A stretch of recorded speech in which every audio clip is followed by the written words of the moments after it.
kahit gaano ako ka-down bad, hindi ako magda-download ng dating app. Wala akong kaso sa mga gumagamit ng dating app. Para sa akin lang naman. Pinakagusto ko kasi, darling, yun na-meet ko sila naturally. Though, halos lahat ng dinate ko, na-meet ko talaga in real life, like accidentally, sa club, ganyan. Though, hindi ako naniniwala sa club love. Story time sa pinaka-cute na experience ko, kagaya na na-meet ko sa airport ng Vietnam. Anyways, this is the lip therapy balm ng Dermaid, and alam ko 99 pesos lang siya. Going back, darling, pauwi na ako ng Pilipinas noon. So, fast forward, darling, nasa may boarding na ako, and naghihintay ako. Nakakita ako ng 3 na vacant na seats. Like, 3 lang talaga siya. Umupo ako sa gitna. Tapos, eto na si Guy. Umupo siya sa my left side ko habang naglalaro ako. So, si Guy, ako, tapos vacant. Bigla niya akong kinausap. Tinatanong niya if delayed ba yung flight namin. Kasi nga, sumobra na yung time. And sabi ko, no naman kasi ano naman silang in-announce. This is the 5% na sinamay concentrated serum from Dermaid ulit. Yung may babae na umupo sa right side ko. Akala niya daw Japanese or Korean ako. Basta may lahi, ganun. Kasi nakita niya daw ako dun sa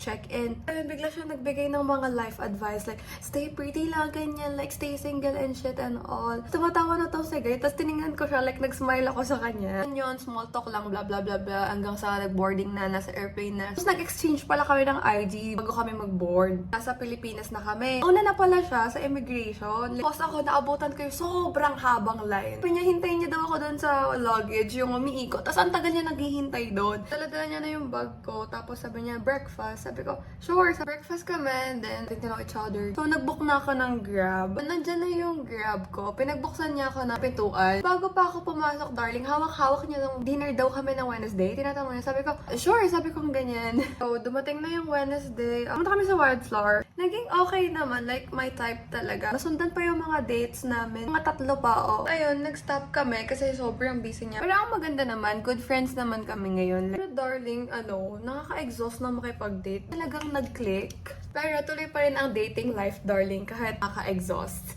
And, ito pala yung ginamit kong lotion. Ceramide Skin Relief Serum Lotion from Dermaid also. $2.99 lang siya. Ganito na siya kalaki. Hindi ko pala nasabi yung price nito. That's all, Pookie. Bye!